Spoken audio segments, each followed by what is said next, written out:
We'll give a few seconds just in case it takes a little Yes, while. indeed. I'm gonna go ahead and We I'm got gonna. my man Simon. Man, me and Simon been behind the scenes. Yeah, Simon, I feel like we've been doing this for like 5 years. Man, it's been a minute. Been a long time coming. Like I was literally thinking, I was like, did we Oh, yeah, you ever run into each other at the gym? I was like, did we ever like see each other even at AMT? We had or because we had to. We probably just missed each other. Probably Oh, quick recap. First time you been on the podcast? first time. Yep. Okay, so Nutritionist fistful. Nick Sugar. No, Oh, yeah. no closer, Gotcha. no further. Gotcha. And if Sure, you y'all do tuned like in, not this, safe for ears, man. We out here. so if you gotta talk to Marvin, just hit him with this. Or check this out. Do one of those. It's That your works. world, baby. Yep. It's your world. We just living in it. I Everything got good? Yep. You straight? Mm-hmm. You alive? Yep. You know it. You good? Yep. Oh!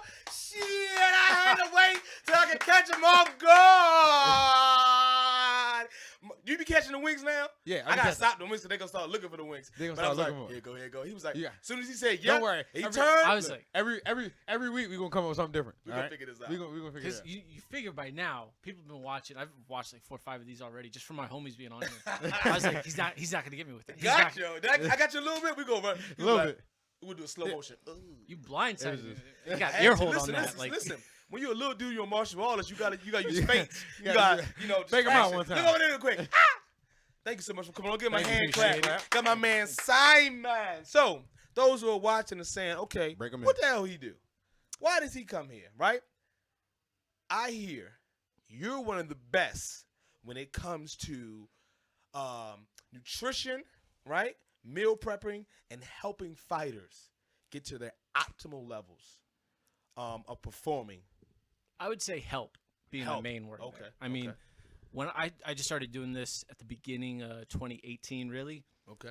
Everybody that I've worked with have been professional athletes, martial artists for years before I ever met them. Okay. I just sort of came in and helped a bunch of them save a little bit of time. Dudes would tell me, I'm working a full-time job, trying to train 4, 5, 6 nights a week on top of that, and I just don't feel like making dinner. All right, let me try to make your life a little bit easier, and let me help you out with this one facet of your fight camp. So I started with 3 fighters. Started with Greg Fisher out of Method MMA in Hartford County. Started with Tucker Lutz out of Ground Control.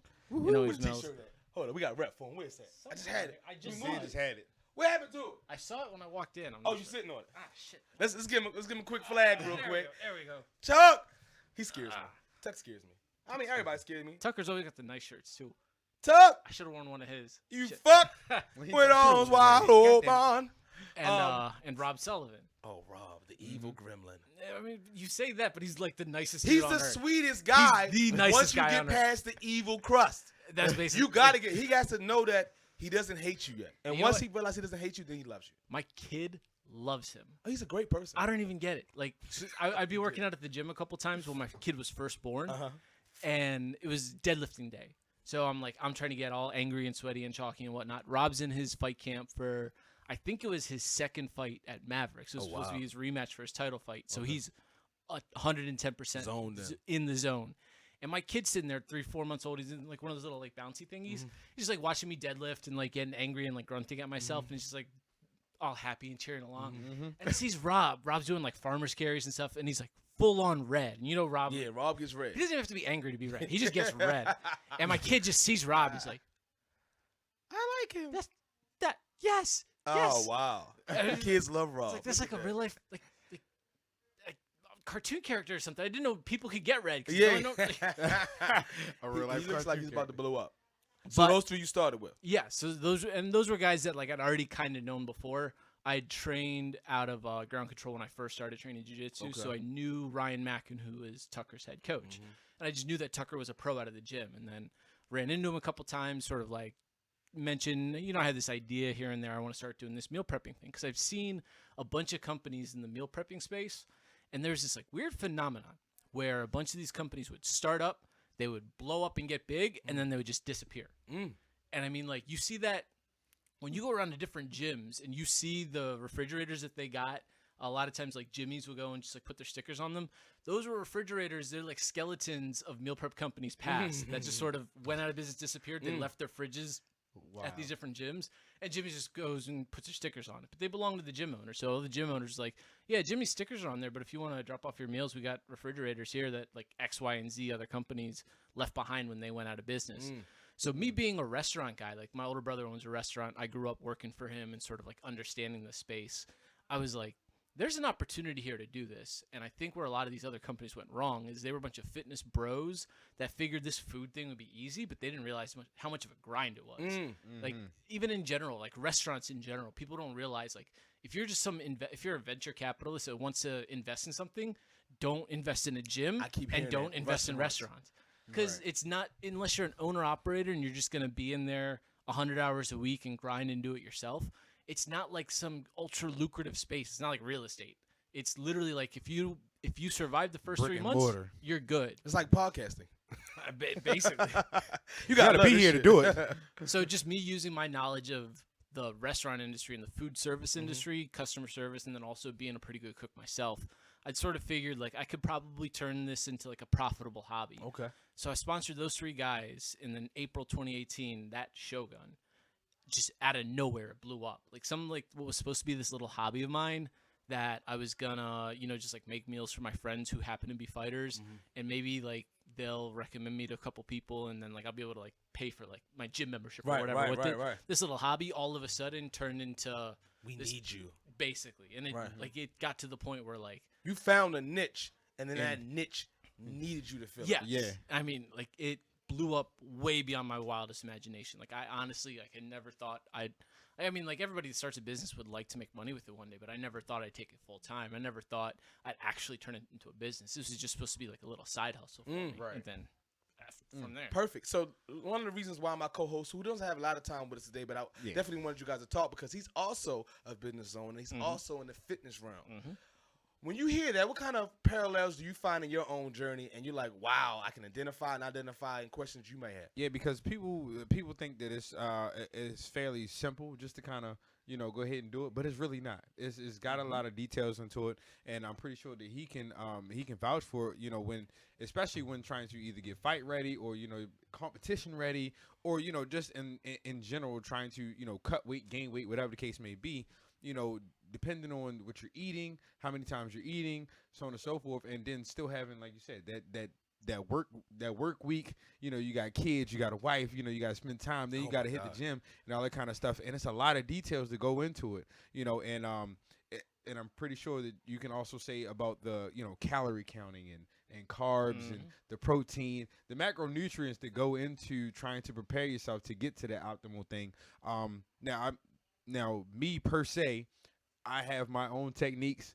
Now, my question to you is for somebody who has that, and let's say even if they don't have the money to afford, what are some of the quickest techniques that you would try to give to somebody just trying to work on trying to get to a meal prepping stage until they can actually hire somebody to come in and do that for them? In all honesty, the best thing you can possibly do is just cut out most of the junk. Processed foods. I mean, for the so there's a study for everything, right? There's a study that says carbs are making people fat and fat shouldn't be to blame. And there are people who are saying that fat should be to blame, but carbs, like there's a study that validates everybody's opinion on everything. And anybody that tries to sell you on a diet, almost all the time it's a marketing fad. And I spent like a little bit of background. I spent 6 years as a marketing executive. So it was like I understood the marketing phenomenons and I could sort of spot the BS. And then also on top of that, like I was a 290-pound dude sitting behind a desk. Like I was fat, sick, depressed. Like dude, I hated working in a cubicle. I worked in a cubicle. I worked a cushy in a cubicle. No. I worked in a cubicle. I worked like a regular cushy 9 to 5. I quit that to go back to work in a restaurant, and I lost 60 pounds. Wow, just from moving. Yeah, non-sedentary jobs. Just from not being depressed anymore, from not like hating what I was doing all the time. So the biggest thing that I did was I never proclaimed to have any sort of diet, because anybody that tells you that they've got a diet, a specific way for 315 million Americans, let alone 7 billion people in the world, that there's one particular way that they can eat and then everybody will gain lean mass, lose all their body fat, live optimally, and live to be 120 years old. They're selling you on something. It's a marketing fad. Everything that comes out is true. Basically, for the most part, the biggest thing is consistency and moderation in most anything. And this isn't even me coming from someone that has worked in this space for a couple of years. Like I'm still not a nutritionist or a nutrition coach or pretend to be. All I did was I took a menu of things that I like to eat, and I would just cut out anything that didn't have more than 7 ingredients. I cut out anything that I couldn't pronounce. And I started making like some of my favorite, like Chinese food. I make sesame chicken, but I make it without wheat, gluten, or sugar in it. Wow. I would just go to the halal trucks and things like that and get like gyros and stuff. I made what I called it the halal box. It was just like ground lamb that was like seasoned with Mediterranean spices with like a little bit of like jasmine rice or quinoa and then some like cucumber salad or something like that. The essentials. Just basically stripping down all the extra stuff. Like when you go out to eat, a lot of people don't realize like if you go and you get beef and broccoli at P.F. Chang's, it's not just beef and broccoli in the dish. Right. They're going to take that beef, they're going to dredge it in cornstarch and sugar and things like that, then fry it in a wok on top of that. And all that extra stuff that, I mean, at the end of the day, like, let's face it, it tastes good. Like, that combination of fat and carbohydrates just tastes so good to people. Like, we're just conditioned to love it with french fries, potato chips, and things like that, that we forget what, like, a potato tastes like. Right. We forget, like, how to, like, you know, a potato's not bad for you. That source of carbohydrates isn't bad for you necessarily. Right. Because, you know, it has potassium in it. It has fiber. It has different minerals and things like that, that we end up cutting out all this crap whenever we try to make food affordable for the restaurant so that they can turn a profit on it. And that comes from my years also in the restaurant industry. Like I understand like where the shortcuts and the like hidden secrets are in terms of like how things are made. And I figured out a way to make a pretty decent menu with food that tastes good but doesn't have to have all the crap in it. So really the common traps people fall into is that they get into this idea that I've got this diet, let me just stick to this diet and then everything will work out. But they don't realize that it's not necessarily the diet that's working out. It's the consistent pattern of you eating food that actually fuels you for whatever activity you're looking for, whether you're training 6 days a week or whether you're sitting at a desk for 40 hours a week. And then just, you know, make a good decision here or there. Go for a walk in the mornings when you need like 10 minutes to clear the space out of your head. And then maybe instead of like ordering lunch every day, maybe you spend 6 hours on a Sunday and you just cook up a bunch of foods that you know you like, you know you're going to eat. And then you don't have to worry about like on your lunch break going, and are we going to go to the Japanese spot in the mall or are we going to go to Chick-fil-A today? You know? Right. And at the end of the day, you end up spending a whole lot less money on top of that also. It's true. And I mean, and just to, I guess, piggyback off of that, and it's funny because I do this with quite a few of my clients when they ask me, well, I'm trying to start this diet, and I'm like, well, diets are, like you said, it's a fad. That's exactly what it is. It's a name and a cookie cutter approach. Yeah, I mean, it is, and like you said, it's a marketing scheme. You know, you name these different diets, but I've always called it eating habits. Because that's pretty much what it is. You change your eating habits. It's not that you don't have to change some of the stuff that you eat. You know, may be fairly good. Some of the stuff that you eat that you know you shouldn't eat, you just cut that out, like you said. We all 9 times out of 10, you know what's good for you. You just don't make the conscious decision to actually eat what's good for you or cut out what's bad for you. We go based off of, and one of my friends, he said it best, and it actually amazed me because, you know, he was actually into, he actually started, you know, exercising, and him and his wife started eating correctly. You know, shout out to my homeboy Marlon. But he was like, you know, some people live to eat, but you have to eat to live. So eat for survival, don't eat based off of your taste buds. Don't let your taste buds run you. You run your taste buds. It's a mental process. It's a conscious decision on how you want your life to turn out based off of what you're eating. Now, my question for you is damn, I lost the train. I got thought I had for You it. got it. It's right here. It's right here. Just get it. All right. So I'm gonna just pull one out of thin air anyway. All right. Now, as far as your menu is concerned, is it something that you yourself have gone through? And, you know, you kind of help out with, I guess, getting that kind of menu to your clients? Or is it something where you base it off of what they might actually need or what they actually like? So, yes and no. And that a lot of that has to deal with the fact that, like, we are right now in the process of completely switching up how our business works. Where before it was very much like I posted a menu every week and then everybody that followed along just went and they ordered off it. It was very much a retail model. It was almost like fast food that got delivered to your door, but it actually like wasn't terrible for you. Right. Now sort of our approach while we're switching over from being just a meal prep company to being a nutrition focused company is that I actually have a nutrition coach on staff. And so, and it is pro fighter Mike Ferrante, actually. Okay. Mike's been working with a bunch of fighters lately. Wanted to start working more Gen Pop people. I was like, hey, I have a lot of general population clients that could probably use the services that you kind of provide. So now we're actually going to start actually coaching up people. And instead of having it be a menu, like not just like ordering takeout or anything like that, it's actually going to be a personalized program for each one of them. Yes. Yeah. And so on top of that, to sort of supplement that, I'm going to be posting all of my recipes for free. Anybody can go and download it and access it. We're going to be posting instructionals and things like that on YouTube so that people can go and do it themselves. And then we'll have Mike as our coach to go and equip these people and empower them to go and figure out a way to make these lifestyle choices that will actually produce results. The same way that he's done with his athletes, and the same way that I've done with my athletes, but actually open that up to everyday people. So it's one of those things where, oh, I like this, but I don't like that. Okay, well, this is a way that you can make this stir-fry dish, but use ground turkey instead of ground beef because you don't like beef. Right. We'll do something like, I'm allergic to this, or broccoli gives me gas. All right, instead of broccoli, maybe do an asparagus, maybe do a Brussels sprout, some sort of a green cruciferous vegetable, but it doesn't have to be that. It doesn't have to be exactly what I'm eating or what client B is eating or what fighter A is eating, because at the end of the day, you're going to have this person with this set of goals, you're going to have this person with this set of goals, you're going to have this person with this body type, this genome. I want you to stay there. Everybody's different. So you were talking about lifestyles, and you got a fighter lifestyle, or you use that word Gen Pop, general population. How do you approach that? So they both have goals of losing weight, but maybe it's a time constraint, or one maybe need the carb load for a deadlift day or hard lift day, when one is just like, I don't work out at all. What are some approaches you guys use to cater a meeting to do different? And I mean, to simplify it, at the end of the day, it's just about eating real foods. And that was the motto that I had started when I was doing Rule 7 meal prep. And that's a motto that Mike's certification, he's certified under Mike Dolce. And he preaches, he preaches eating all earth-grown nutrients. At the end of the day, of all these fad diets, like real food is never going to go out of style. Like it's literally impossible. It's been since the dawn of man that we've eaten food that's come from the ground that's like that has either roamed the earth or grew out of the ground. Right. Like it's literally impossible for something like eat the things that like actually like nature provides for you as fuel. I mean, there's nobody in like 100 years that's going to come up with a marketing campaign that says like meat and veggies are bad for you.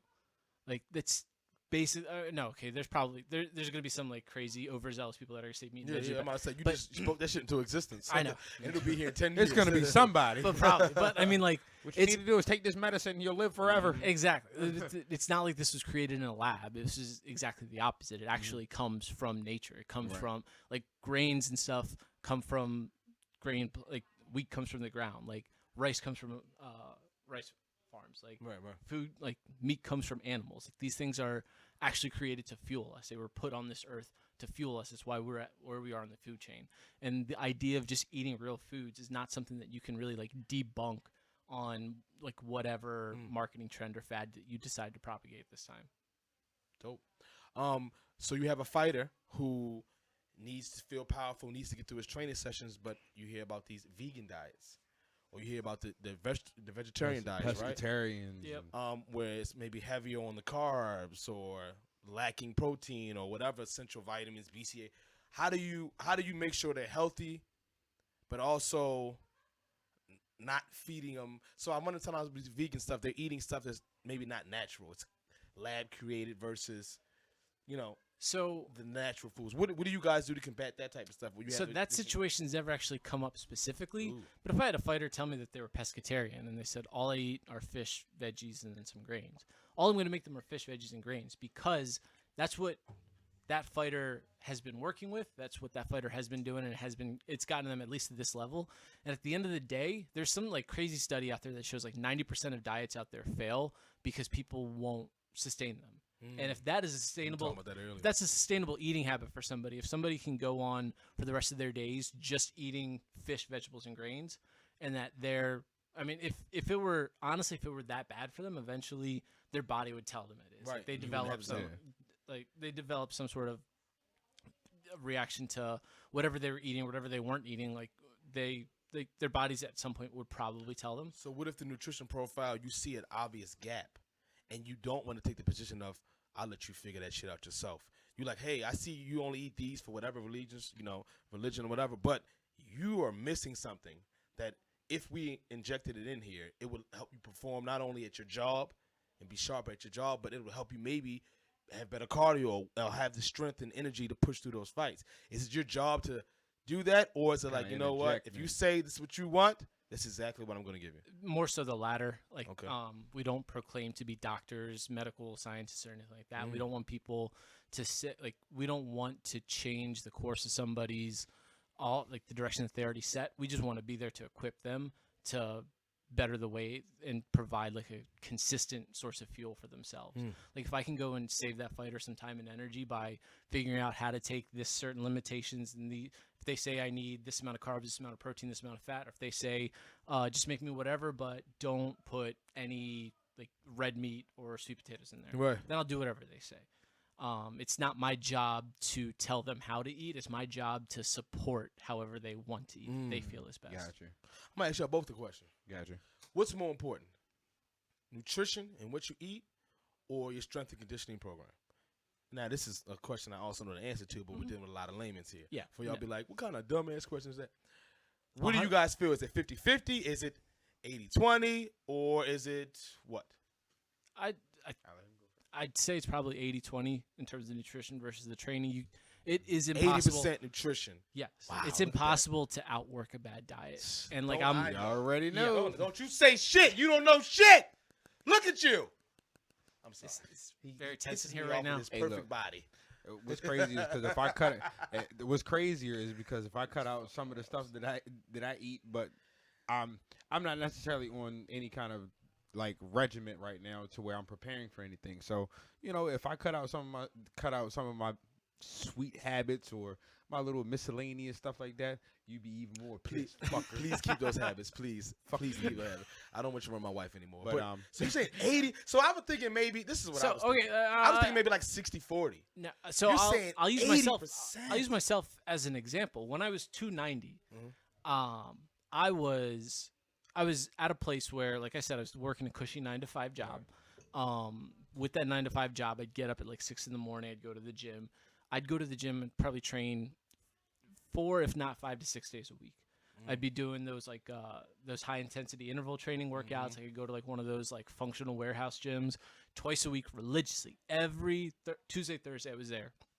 Then on Monday, Wednesday, and Friday, I was deadlifting. I was back squatting. I pulled 430 on a deadlift. Ooh.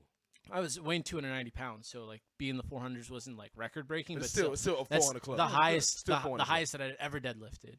Like I said, I was training jiu-jitsu 4 or 5 times a week, which will burn a lot of calories. And I weighed 290 pounds. And it's because I'd do a high intensity interval training session, and then I'd go and I wouldn't get breakfast. I'd get Philly cheesesteak. My man, I know how that works. You take a shower and then roll right back in the dirt. No, like I mean, like I would be in the gym parking lot covered in sweat, and I had like Towson hot bagels. Like, say it slow. What kind of condiments you put on there? Hot bagels. No, go ahead. I would get. I'm telling you almost verbatim. I would get the Western omelet with extra home fries. Extra. I'd get a large coffee and a chocolate milk. Probably hella sugar in the coffee. Yep. Right. Hella cream. And I'd do that every week. So whatever calories, whatever caloric deficit you were creating, you were just making a surplus times 2 or 3. Then I'd go to work. I'd sit down all day long because I was sitting in a cubicle. Probably. Yep.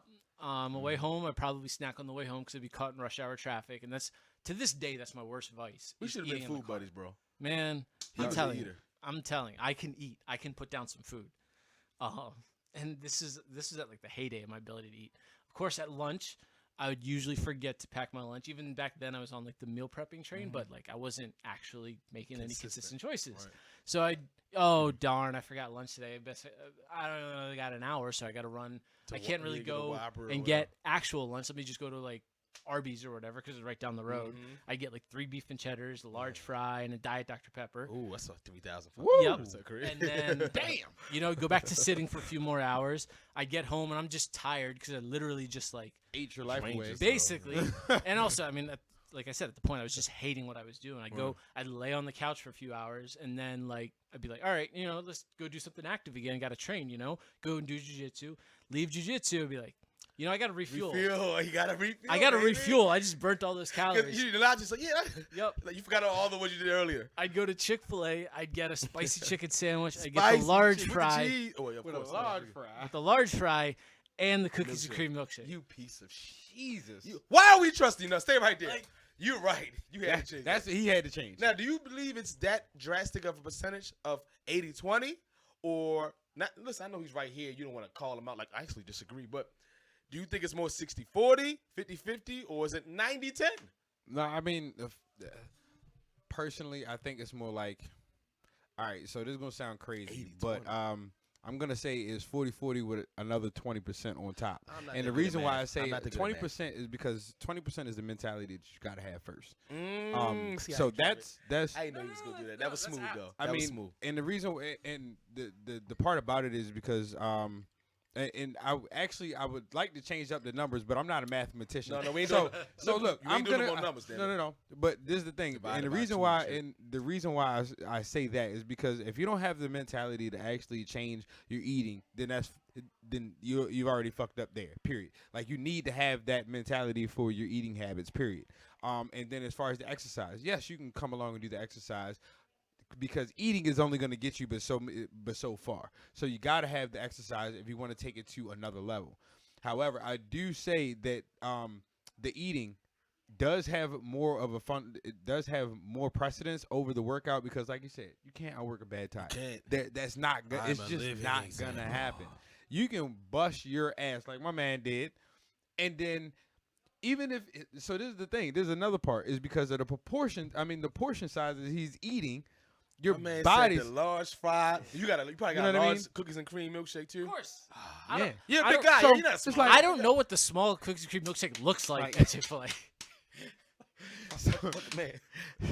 So not only can you not outwork a bad diet, you're already eating bad, but then your portion size is fucking 2 times the amount that it actually needs to be.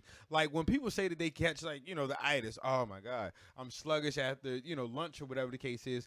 9 times out of 10, it's not just because of what you ate, but it's also because you ate more than your body is actually recommended to have. And it's processed. Because exactly. So your body has to digest that food. Your body is putting more work into digesting food, all the food that you shouldn't have ate in the first place, as well as what it is. And then you gave it 2 times the amount that it needed, so your body is gonna be like, bruh, okay. So all the rest of that work shit. So that ties into one of the questions you already asked earlier, in terms of like if a fighter has something that they need to add, if there's a glaring hole. In all honesty, because like I said, I'm not a doctor, I'm not interested, I'm not trying to sell them on anything. Yes, Dr. Simon. What I will always ask them, literally every single time I've ever given them something, like if I drop off the food on Saturday, or if one of my delivery drivers drops it off on Sunday or Monday, I'll text them right after, like, hey, did you get the food? Yeah. All right, how do you feel? Or I'll wait until like Thursday, because I figure they've gotten a few training sessions, and constantly it's, how do you feel? How are you feeling, champ? How are you feeling, big man? Oh, and then based off of there, then we'll go and we'll adjust. May need a little bit more of this, and, a little less of that. I mean, like I said, for the most part, these guys that I'm working with are pros, and so they'll usually tell me, like, yeah, I'm a little heavy. Can we, like, switch this up? And everybody's different also, so they're the only ones that really know. So a guy like Tucker, he and I will pre-camp, he's just working on eating real foods. And then in the middle of his camp, if he's feeling a certain way, he'll start carb cycling or something like that. Or maybe he'll just do all low carb, high fat. And then after a little while, then we'll just cut it off. He'll do his weight cut, and then I'll see him on fight night, and he's ready to go. A guy like Mike Cotero, like who Shogun Fights 170-pound champ, he just fought in Bellator a couple weeks ago. He's somebody that I honestly believe he could probably eat whatever he wants, because even up until fight week, even on weight cut some week, of this is genetic. Even on weight cut week, he's still eating carbs. He's still not like cutting all the sodium out and things. Yeah, and so he's never missed weight. He's always on, and then he performs like a madman. So everybody's entirely different. Yeah, everybody's body works. That's what's love. Please, you're 170. You can whoop my ass. I understand that, but yeah. No, so okay. Fat boy. I'm a fat guy here. So not really, but okay. Something you guys both talked about. Oh Jesus! How do I switch it now? I've been programmed. When you went through that Chick-fil-A rant, I wanted to turn the lights down and put some jazz music on. I wanted to have a sax in the corner. It makes me feel good inside. That Popeye's chicken sandwich is amazing. But I'm coming to you, and you're my personal trainer, right? And I'm coming to you. I see your post. I'm like, okay, I want to get it right. But that 20% you were talking about, how do I now not just invest so much money in your training session, your food, and waste it because I'm going to go right back to. What advice can you give? I guess it's maybe no advice. It's just they got to come to that point in their life. But is it something that you guys do or that can help prep me to jump back on the good train track and get off? So help me. Look at this. The first thing that anybody can do, and it touches into what he was saying, how 20% of it is mental, is just making like 1 or 2 changes at a time, but making them consistent. Okay. If it's just all right, when you go to the grocery store, when you first walk in, you do the perimeter around the store. Dog, I've been doing that. I don't go down the cereal aisle. Do you understand how hard that is? I mean, there's some things in the middle. No, don't tell me that. There's rice in the middle. There's quinoa in the middle. Let me tell you. Hold on. Let me tell you another. I'm gonna let you finish. Go ahead. I like that. Go ahead. But I like that. But also, eat before you go to the store. That too. Yes. Or don't. If you do use marijuana, which none of us do, don't do that also before you go. Right? Yes. Yeah. What we've heard about that. Yeah, I mean, we have something about the metabolism. Yeah. All right, so go ahead. Don't eat. So, and no, that is actually not point. Like, think about it this way: you ever realize how cold it is in the grocery store? Yes. It's done that way so that your metabolism speeds up while you're making your decisions. Are you serious? Yes. Listen, I'm gonna repeat this. I'm gonna Google it too, but I'm gonna repeat it before I Google it. Is it really that is science behind it? Like marketing, like they do that type of stuff, like make it cold in there and put all the cereal right when they walk in? I'm sure there's somebody out there that can refute me, but I mean, like, it's the entire store is not the refrigeration aisle.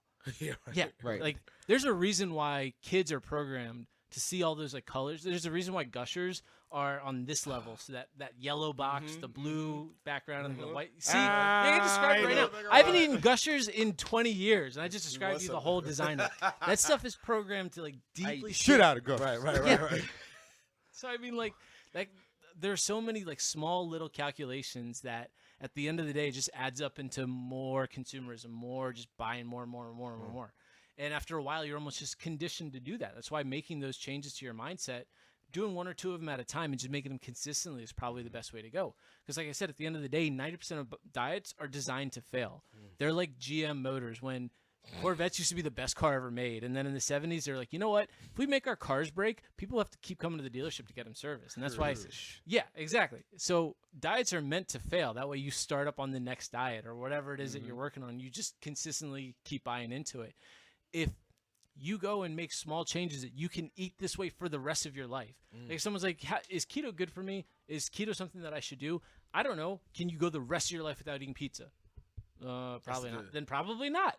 But if someone's like, hey, can you go the rest of your life eating steak, chicken, fish, lamb, rice, broccoli, asparagus, like things like that, then make small changes in order to get yourself to the point where you can consistently do that. Like for me, it was doing the lunch thing. Like, and also on top of that, it came down to a monetary thing because I started getting my bank statements.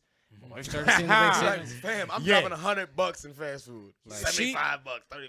Then she like just one day she got the bill and she was like, how is this possible? Are you taking people out for lunch every day? I was like, no.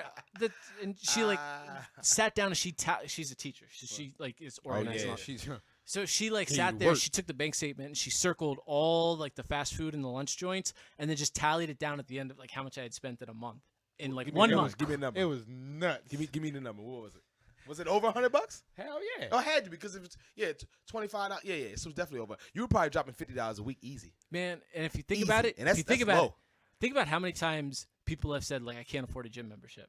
And think about how much money they're spending on booze, food, things like that. Just to get sad and go right back to doing it again. Yeah. And you probably know this more than how much I can't afford a personal trainer. All right, but you can afford to eat 5 chicken sandwiches a day. Yeah, exactly. And that was actually because even at one point in time I was working for a gym. I'm a freelance trainer right now, but even at one point in time I was working for a gym, and we went over that kind of sales tactic.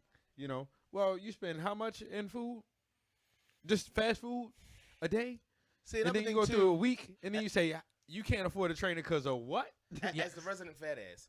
And I'm gonna go into my I still got you on like 40 pounds though. I still got you on like 40 but you also pounds. got me on like 4 feet in height. Okay. So it's okay. It works out for you. You look good, dog. You look good in a slim cut suit. Appreciate it. So, but we don't understand that. Like my wife, it took me a solid 3 months of trying to get her to understand the benefits of strength and conditioning and and moderation, including But I understand Five Guys and that warm aluminum foil and those Cajun fries. I understand that. So in my head, yeah, you show me I spent $300 and your gym membership is only $40. It's another $20. But I'm gonna feel like crap.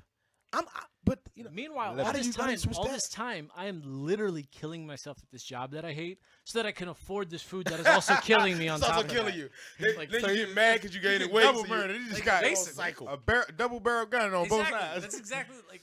So just making like small changes to that, just like consistently, like figuring out. All right, I feel better when I eat this way. Let me eat this way consistently.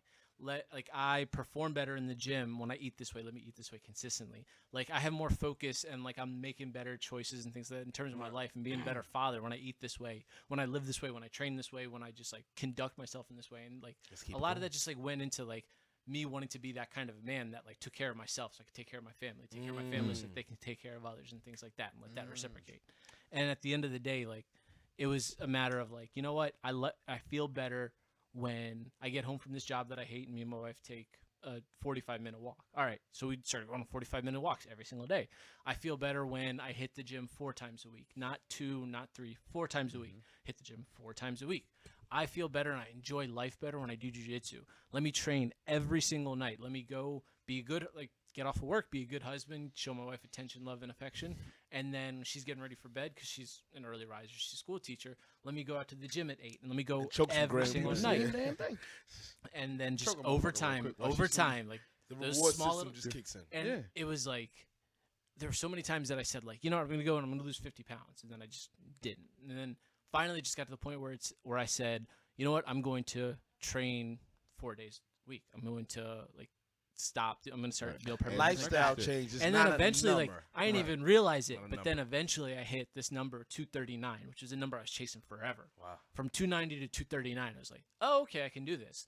And then all of a sudden, one of those days, it was 229. I was like, when was the last time I saw a 2 and a 2? Probably college. And then it was like 219. I was like, all right, I'm about to drop 2 whole weight classes. Let's go, and let's do this. let's fucking work. Yeah, like it just, and that snowball effect, the same way that you can spiral in a downward trend, the same way you can spiral in an upward trend. Yep. Like, I forgot who, it was Jordan Sayat. He's Gary Vaynerchuk's personal trainer. Okay. And he put this Instagram post, is like, nobody ever got fat off of one cookie, and nobody ever lost 100 pounds off of one gym session. So it doesn't matter if you mess up on your diet that one time. It doesn't matter if you go to the gym that one time. Like, it's what you end up doing 7 days a week consistently over and over and over again that eventually that'll produce results. Whether you're a pro fighter, whether you're just a regular person. Right. And that's why somebody that, like me, that can tell you I'm not a doctor, I'm not a nutritionist, I'm not a scientist, I haven't studied the science behind it.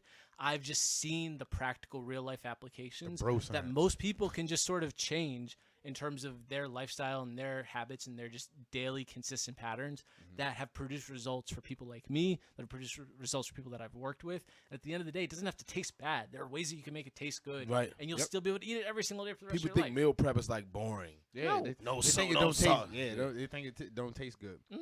Now, from my standpoint, as a trainer, and I'm gonna make this note, and then I gotta get up out of here myself. It's different tactics that I use for different people. And the reason being is because some people need the small changes, some people need a drastic change. It kind of depends on how far or how well I can push that person to make either the smallest changes, because sometimes small changes don't work for everybody because it's so small and then it doesn't really necessarily work for them to stick to it. So you got to make it completely drastic so that they understand how imperative it is, for the health or for what they're doing it for, whatever the case may be. So the tactics that I typically use is, first of all, what is your why? Why are you here? What has pushed you to this level? Is it your health concern? Is it because you don't like who you see in the mirror? Is it because of is it because of your kids? You want to be, you want to lead by example. You know what I mean? Exactly. You want to. So once you find that why, you break down the levels to it. And once you break down the levels of why, then you can hold that person to it. All right, so this is the reason why you're doing it in the first place. If you do this, then you've already lost 3 years on your life. Or you do this and your kid sees it and now they're doing it for the rest of theirs. And it's going to lead to this and it's going to lead to that. But with every goal, and I picked up a part of this from watching the inspirational video. But whatever goal you have, you're gonna have 3 nightmares with it. So you gotta understand that you got a goal. You're gonna have 3 nightmares. You gotta face at least 3. You gotta face along the way. You got 3 nightmares you got to face along the way. So what's going to keep you in the game? What's going to keep you driven to break past those barriers and break past those nightmares? So that's another aspect to it. And then, yes, there are the small changes. First, I like to tell clients who never worked out or, their diet or eating habits, I like to say, suck completely. All right, so this is what you do. So, first of all, you map out 3 days a week where you do 45 minutes of exercise, whether you do it at home or you go to the gym. That's a start. We're going to start there. We're not going to go any lower. Some kind of activity. Something simple, just to get you started, acclimated to it, first of all. And then as far as your eating habits, first thing I want you to do, like you said, cut out the sweets. Just don't have chocolate chip cookies every day on every break. Don't eat, cupcakes every night with your dinner. Cut out those small things. And then it's over a consistent basis as you start to cut that out. Then you add in something else that you want to do. The workouts. You take it from 3 days a week at 45 minutes, and now you take it to 1 hour and 15 minutes 3 days a week. So you've added another hour. You've added another half an hour, but calculated that's another hour and a half of workout. So that's a whole nother day that, technically speaking, you've added. So then you add another day to the exercise, and then you've also cut out something else. You may have cut back on your carbs. You may have upped the ante on your green vegetables. You may have upped the intake on your protein. You may now, instead of eating certain things, whatever the case may be, you've substituted it for, a protein shake or a handful of nuts or whatever the case is. You take those small changes, like you said, you take those small changes and you keep it going. But mentally, I find the why. That's one. I find the why. I find out what's going to keep them motivated. You know what I mean? And then from the standpoint of also, it's another tactic I also use as well. Thinking about it because I got hung up on that one. But well, real quick, when you say cut back, this is where your expertise is. But a lot of times, before I got into meal prepping and actually took time to understand what the hell macros and all that shit was, I don't understand what cutback is. So I'll even start to lie to myself, my subconscious, like, yeah, I did cut back. I only had 1 cookie today, but I forgot that I refueled here, or I had 1 cookie that day, but I had 4 at grandma's house on the weekend. Mm-hmm. So do you say, when you say cut back, do you give them an actual meal prepping plan? Like, okay, how many cookies do we have in a week? Let's cut that by this many. Or do you give them do you direct them to someone? Or do you just let them be their own license and say, I trust that you understand that where you are right now, you need to cut back and you figure out what that number is. Right. Because it's hard to say cut back. I told my mother cut back with drinking, and it ain't work yet. So when you say cut back, like how do you know to cut back if they've never cut back? When I say cut back, usually I'll pertain to, obviously sweets.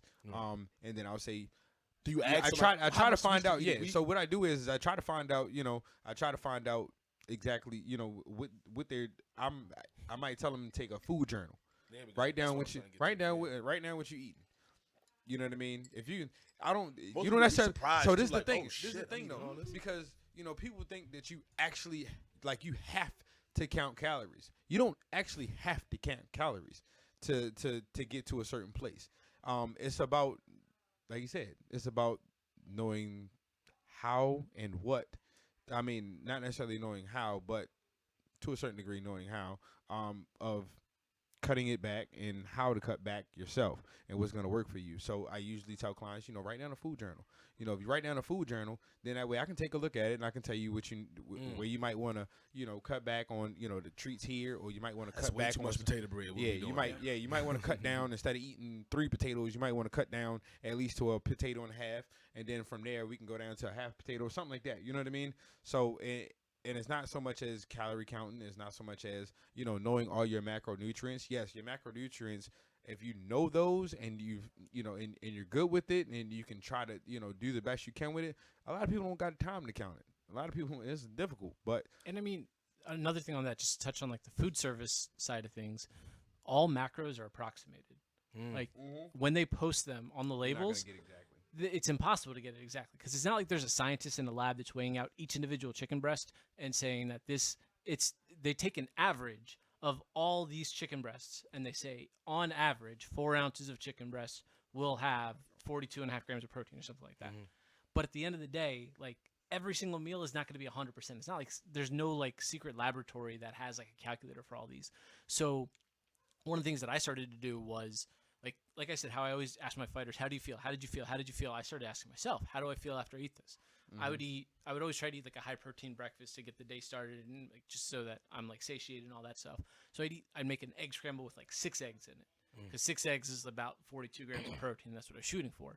Every time I ate that, I was always a little bit sluggish afterwards. So then I cut it down to 4 eggs, and I felt, all right, you know what? I don't feel like I don't feel that way anymore. But like I still, I was maybe a little bit flat in that workout. So if it's a day that I'm going to work out, I added like a half a scoop of oatmeal on top of that.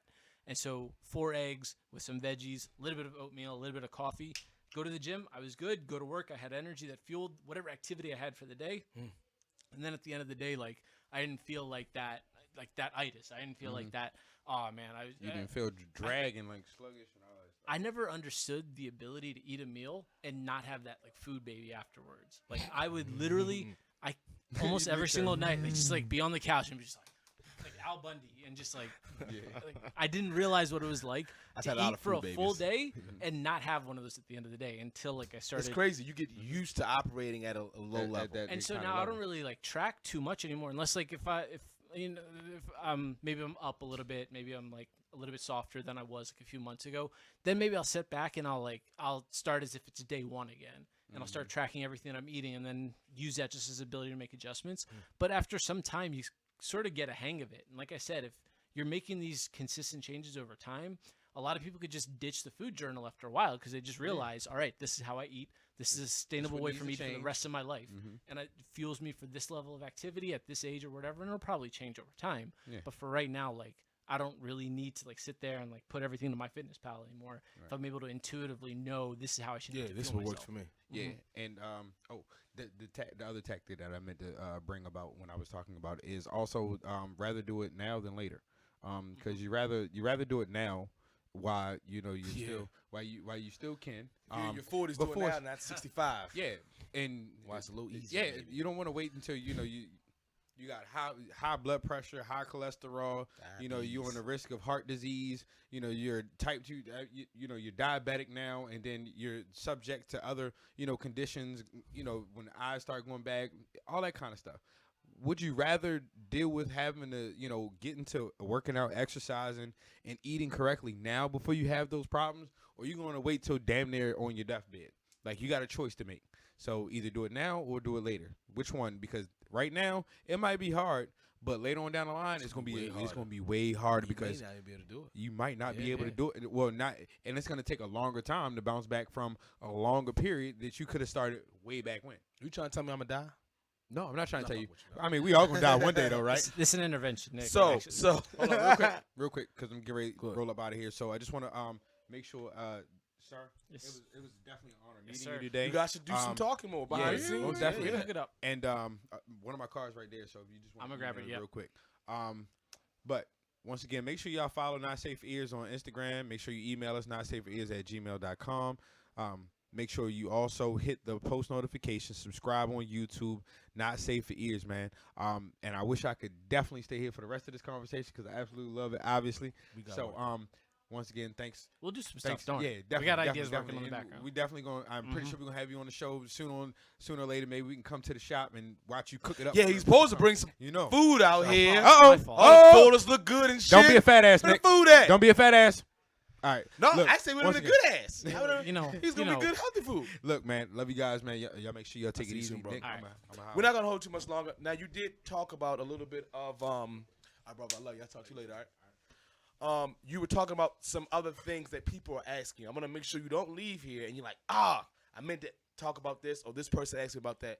So I don't know if you have a list written down or something, but what are some other things that we maybe haven't covered that you think people have been asking you, like, hey man, what do I do here? And you can put out there and answer for those watching and listening. So really, it's just been with the change of my company. Okay.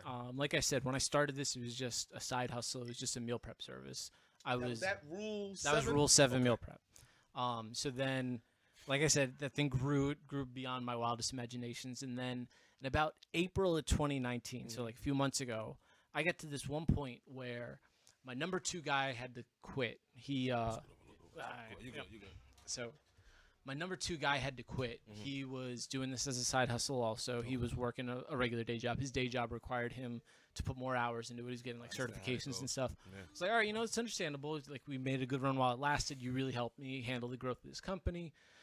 And there was just nobody that really I could find that was at his level. Within that same time, like my wife and I got pregnant with our second child. Congratulations. Thank you. So that happened, and then my car died because I was using my personal car. I was using my personal car as my business car. And I mean, like I was running the thing ragged. That we had because anytime I had a delivery driver call out, anytime I had an order go wrong, like just like that business owner type stuff, like I had to go and solve it. So a typical Sunday, like I'd be in the kitchen all day long.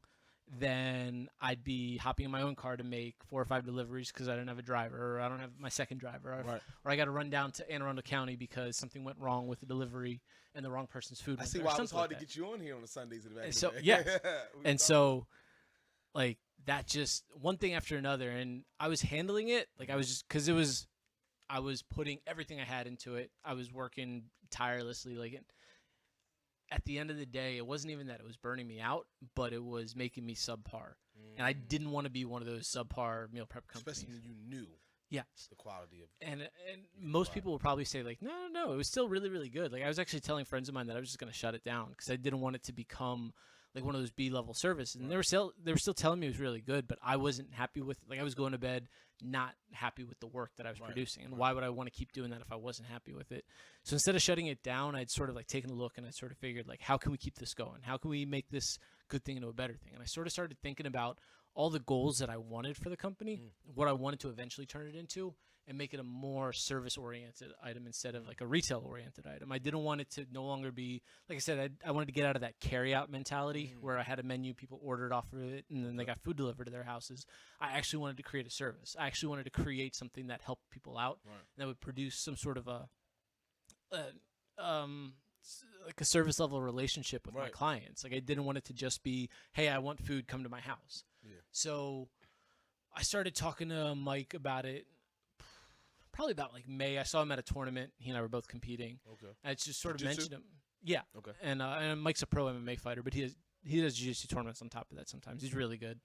And I just sort of like, it was just kind of in the back of my head. I just kind of mentioned it to him. I was like, hey, how many people are you working with these days? Like with your coaching business? He was like, I've got a few MMA fighters, and he had some really high level guys. Like I was like, oh wow, that's really cool. I was like, are you doing any general population work? He's like, I kind of do whatever comes to me. I don't really have a ton coming at me.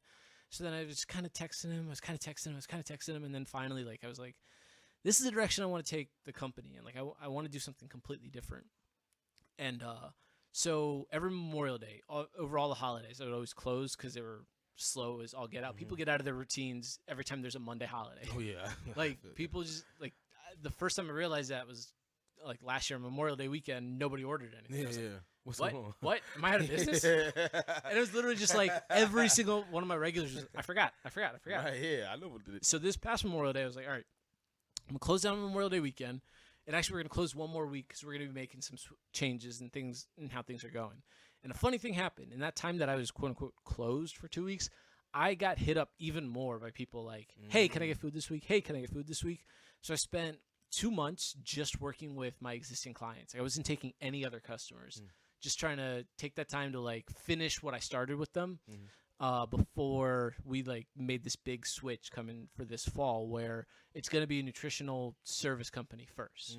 The meal prepping thing will be an accessory to it. Okay. And that's going to be sort of, again, on a more personalized level. So people that want to sign up for coaching with Mike's going to be doing all of our coaching at first. We've got a few other people that we're going to be working with. We have a nutritionist, Susie Sullivan, actually, Rob Sullivan's wife, who she's not on staff with me. She is somebody that I am partnering with. She's sent me people before, and now I'm just using this platform to send people to her. Dope. People that don't need a nutrition coach. They don't need somebody in their corner telling them, like, helping them out. They need a nutritionist. They need somebody to actually go and dig down and do the work, and someone that's way more qualified to do the stuff that we can't do. So we're going to sort of be farming that out to Susie. She's going to be taking care of some of our clients that need that next level of help. And then from there, the ones that are just like, I can't do this, I I can't make the time, I can't get the groceries, I can't cook, I can't make it taste good, then I'm going to be offering my services as a chef. But it's going to be on that one-on-one basis. So that way I don't get to that point where we're handling all these people and I'm thinking about like X, Y, and Z, and and it's more so like me and you, we're in this together. Like you are my client. I am here to be of service to you instead of just this retail model of like, here's your food, here's your money. And so that was sort of the next level of that I wanted to get to. And it sort of took me shutting everything down and getting to the point where I kind of wanted to quit doing it to realize like, that's totally possible. You could do that right now. You've got the fan base, you've got the following, you've got people that love you, that when you told them you were going to be gone for 2 weeks, they were still hitting you up every week. And when I told two of my really close friends, like I was going to shut this down, they were both like, no, don't do that. You cannot do that. So I realized like I had something that was actually providing a value to people. So that was like my worry. Like when I said like I was staying up at night, it was like, man, I took all these people's money and I didn't actually give them something that was worth it. Now I feel like this is something that with that same level of work and intensity that I was doing before, I can like almost guarantee that they will be getting some sort of a service out of this at the end of the day. That I'm not just like here for like, here's your food, here's your money, that I'm actually there to be of service to these people. And that's the kind of thing that helps me sleep better at night. That's the kind of thing that I want my son to see eventually. That's the kind of businessman that I want to be, because I don't want to be the fast food drug dealer, basically. Right. I don't want to be in that model. Get the quick buck, get out, reformulate, and find another quick buck. Yeah, if I were going to do that, then I would have not gotten into this space at all. That was an entire grind. It's taken so much of my energy and thought and creativity over the last year and a half. Now, with that sounds beautiful. That sounds like something I would want to, if I had to spend my dollar between this product and this company, this company, that company. Price point is also a deterrent for a lot of people. And it sounds like you're offering so much, but when I go to Yelp, right, and I'm going to decide what restaurant I'm taking my daughter, maybe I'm having a daughter. Who knows? My wife too. Sometimes I look for that little fork, right? Yep. 3 forks. What could the gen pop? Not so much someone who has something riding on it and they're training for a fight and they maybe have financial backers, but someone who's saying, okay, look, I don't know, I go to the market and I spend maybe $200 a month. Can you guys provide what I need with that budget, or do I need more or less, or do you guys move a few things around? How does that work? That's sort of where like the content idea came in place also. Okay. And again, it came into that mentality of me wanting to provide a service, because there were a couple of times where I'd had customers that weren't entirely happy. And, me wanting to try to like constantly try to do good by these people that are supporting my business, I would try to figure out, what is it that I can do? For the most part, they're like, you know what, this is great and all, like the food tastes good, but like I can do this myself. Like it's not worth the hassle. It's not worth the like following you online and finding like the new menu every week and things like that. Like even something as simple as like following an Instagram account and finding out what the menu is for that week. Like they would rather just cook the food for themselves. And so for me, I was like, you know what? Yeah. You shouldn't pay me to do that. You should cook the food for yourself. That sort of got into my idea of like wanting to create this content outlet where I would take all my recipes and just post them for free. Anybody can go and find them.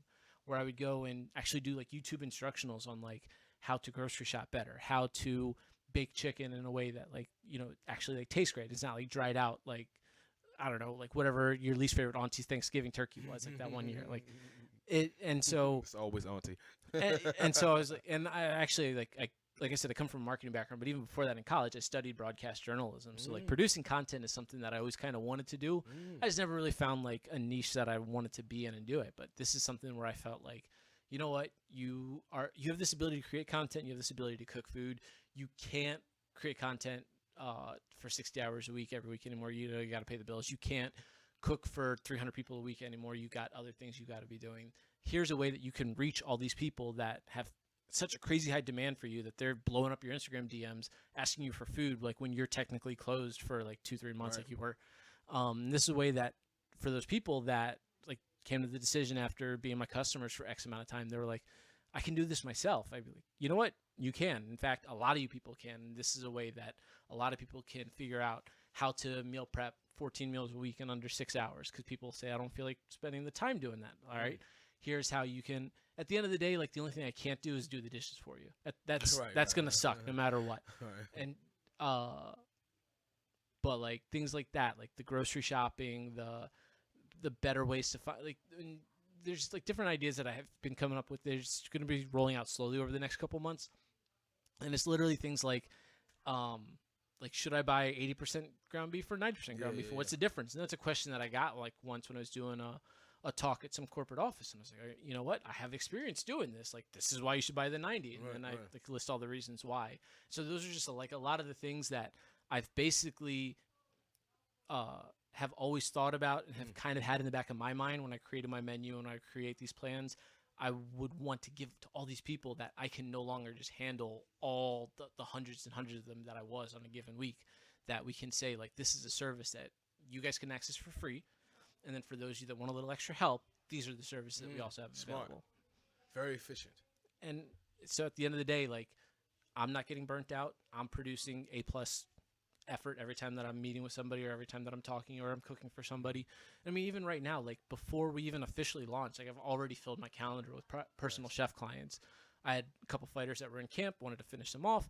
I have a couple of guys that one of them's a school teacher, one of them's a lawyer, like just everyday people that, and they're all like friends of mine basically, and that I'm just basically finishing them up.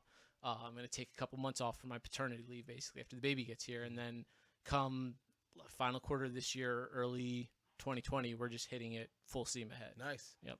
Are you doing any kind of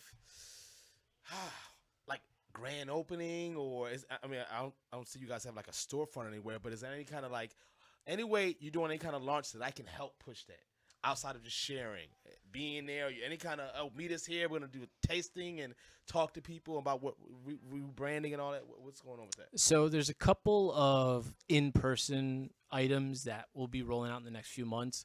In terms of coaching, we're live now. Like it's literally like just as easy as hitting up our Instagram DM inbox, and like we'll be getting everybody set up and then doing the triages to get everybody set up with Mike for coaching. Because even while I'm not cooking for people, Mike's going to be coaching. Like those services are going to be live, and we're going to be hitting that hard. And then in terms of the actual food side of things, that's going to be slowly rolled out in terms of like the content and things like that over the next couple of months, and then from there, like we'll figure out some sort of a grand opening probably in like January 2020. I'm excited, man. Me too. I'm excited. I tell you what, another thing too, you can articulate the shit out of your points. Thank you. You have a very smooth cadence. It makes me want to trust you. I appreciate You that. ever watch a YouTube video and you're like, I don't like that, but and then you find the one you like, and you're like, oh. Yeah, no, like you make it make sense for me. And I've been going on a deep dive of like YouTube videos. There's like, and that was like another reason why I wanted to get into it, is because on my 30th birthday, 31st birthday, I wanted to eat like The Rock for a day. Like that was my like that's how I was gonna celebrate turning 31. Okay. I was like, all right, I got the day off. I've got the access to a professional kitchen. Like I can make all these meals, like basically take the Rock's eating plan and make all those meals for a day. There's just like a whole bunch of like steak, fish, chicken, things like that.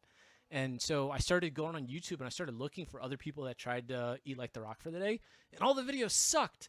Like I was like looking for some like grand prime example for me to model it off of, and all of them sucked.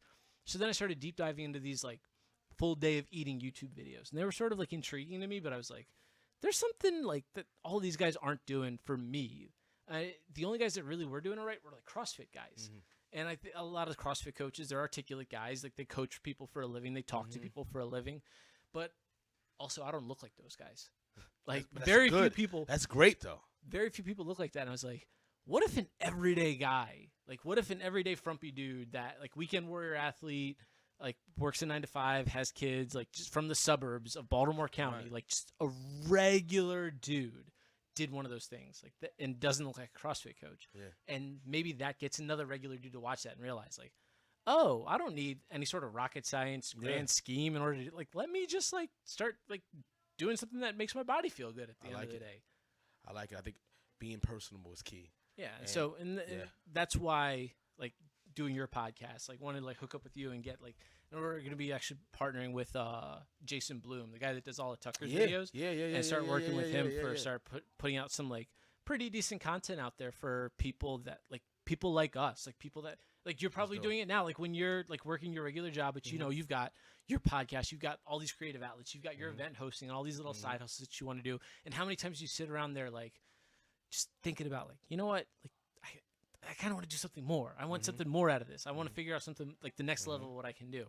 And so it was like, if someone that looks and talks and like acts like us like is able to do all these things that we're watching. We're like, man, I would love to be able to do that. But like, I don't look like that guy. I don't have the time that guy has. I don't have the bank account that guy has. It doesn't matter. It boils down to this is this simple that like this dude right here was able to do it. Yeah.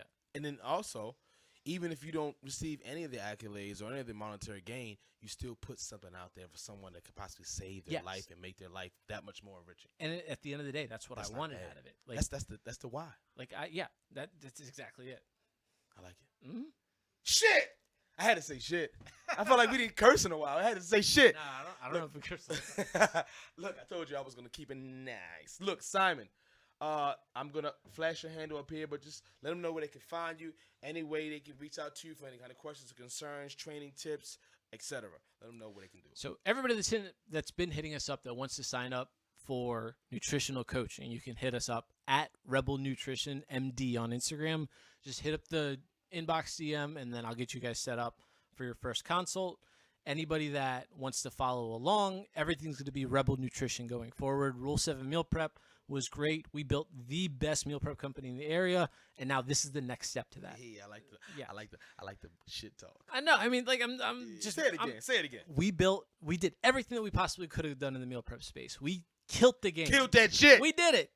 And then at the end, you got the belt. You got the belt in the meal prep game. Okay. I mean, think of this. Look at this. Look at this. Like I was trusted by the Shogun fights, 125, 135, 145, 155, and 170 champions. However, those are only 3 people because 2 of them are champions. But still, like these dudes that were professional athletes at that level and trusted me to help them out, and like they were able to hit insane goals. Like this, like we did things that like these other companies just weren't doing. And then at the end of the day, like we got to the point where we couldn't do anything more. So we figured out a way to reinvent it. And actually, like Tucker was somebody that hit me up, like one of the people that hit me up during that like 2 week sabbatical that I took to try to figure out what the next move was. And when I told him what the plan was, he was like, yeah, that sounds like a completely different thing. Like you just reinvented it. I was like, you know what? Yeah, we did. We already did it. We already went to number 1. Now we're reinventing the game. Nice. Because I mean, that model is cool. It was there. We did it. We did the best that we could have possibly done. We did everything we could, and then now this is the next step. And Rebel Nutrition is going to be something that is actually like something that provides more of a value to the people that we work with, and it's not just like a carry out for. I mean, even like the meal prep containers are the same ones that like Chinese carry out places use. So it's literally like we were running like a carry out front, and then now this is sort of like the next step for that. You owe me 2 things. Yes, sir. I want a shirt to hang up. And I want my damn meal. It's coming. I want my damn meal so I can taste it. I keep see the photos. I want my damn meal. It's coming. I promise. It's coming. Thank you, brother, so much for coming on. I appreciate you. Sure. Not safe it is. Marvin told you where you can follow us, but if you forgot by now, you're still watching. Instagram, Facebook, YouTube. We'll be back audio format on iTunes, Spotify, and I'm probably in your mama house somewhere. Don't worry about it. Not safe it is. I love you guys. Fuck off.